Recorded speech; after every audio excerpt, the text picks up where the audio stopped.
بسم اللہ الرحمن الرحیم۔ ناظرین، اویس ربانی صاحب نے جو مجھے کمنٹ کیا، ذرا آپ سکرین پہ یہ دیکھ لیں۔ تنزیہ طور پہ انہوں نے مجھے کہا کہ آپ باتیں ٹھیک کر رہے ہیں جناب، آپ ایسے ویڈیو بناتے رہیں، آپ اسلام کی خدمت اچھی کر رہے ہیں۔ تو مجھے اویس ربانی صاحب کا جب میں نے یہ کمنٹ پڑھا تو مجھے پتا چلا کہ آج کل ربانی صاحب مدینہ شریف میں ہیں اور حاضری دے رہے ہیں۔ تو مجھے اچانک سے ایک بات یاد آ گئی۔ اویس ربانی صاحب کی جو زندگی ہے، ان کے جو کارنامے ہیں، وہ سب کو دیکھتے ہوئے مجھے یہ بات یاد آئی۔ بڑی معذرت کے ساتھ اگر ربانی صاحب کو غصہ آ جائے تو میں پیشگی معذرت چاہتا ہوں، اور اگر ان کے چاہنے والوں کو غصہ آ جائے ان سے بھی معذرت چاہتا ہوں، اگر اقرار الحسن صاحب کو غصہ آ جائے ان سے بھی معذرت چاہتا ہوں۔ اویس ربانی صاحب کے اس کمنٹ سے مجھے بات یاد آ گئی۔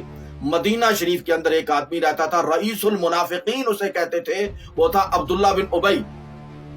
اس کا کام کیا تھا؟ آقا علیہ الصلوۃ والسلام جب لوگوں سے بات کرتے، خطبہ دیتے، دین کی بات کرتے، اسلام کی بات کرتے، قرآن کی بات کرتے، تو وہ درمیان میں سے کھڑا ہو جاتا، کھڑا ہو کے کہتا، لوگوں سنو، محمد عربی صلی اللہ علیہ وسلم، اشارہ کر کے کہتا یہ بات بالکل ٹھیک کہہ رہے ہیں، ان کی بات بالکل سچی ہے، بالکل پکی ہے۔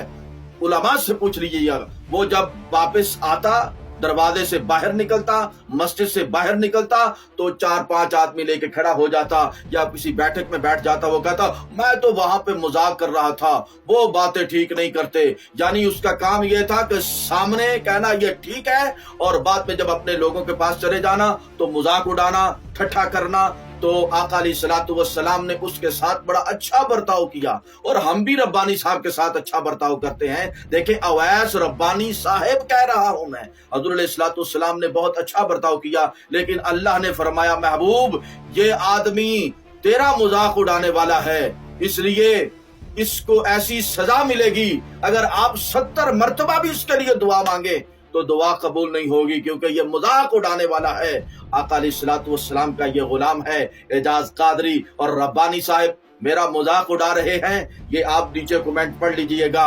ناظرین کرام، ربانی صاحب کے لیے میں نے یہ 2-3 جملے جو بولے ہیں، یہ صرف میں نے اس لیے بولے ہیں، ذرا خود ہی اپنی اداؤں پہ نظر ڈالیں۔ ہم اگر عرض کریں گے تو شکایت ہوگی۔ آپ کے جو کارنامے ہیں، انہی کارناموں کا نتیجہ ہے کہ اقرار الحسن حق خطیب کے پیچھے اور پورے ملک پاکستان کے اندر ایک وبا پھیل چکی ہے۔ یہ سارا کا سارا کریڈٹ جو لعنت والا ہے، یہ اویس ربانی کی طرف جا رہا ہے۔ اس لیے میں کہنا چاہتا ہوں، کیجئے اور کمنٹ کیجئے، ہمیں کوئی مسئلہ نہیں ہے، ہم ایسے آتے رہیں گے، باتیں کرتے رہیں گے، نظام چلتا رہے گا، نظام مصطفیٰ کی باتیں اس پلیٹ فارم سے ہوتی رہیں گی، قرآن کی باتیں ہوتی رہیں گی، اسلام کی باتیں ہوتی رہیں گی، اللہ والوں کی باتیں ہوتی رہیں گی، آقا علیہ الصلوۃ والسلام کی سیرت کی بات ہوگی، ذات کی بات ہوگی، اولیاء کرام کی باتیں ہوگی، علماء، ائمہ، اتقیاء، اصفیاء، مقتدیٰ، پیشوا، زاہد، عابد، عالم، فاضل، تہجد گزار، اولیاء اللہ، ان سب کی باتیں یہاں سے ہوتی رہیں گی، ادب کی باتیں، احترام کی باتیں، محبت کی باتیں ہوتی رہیں گی۔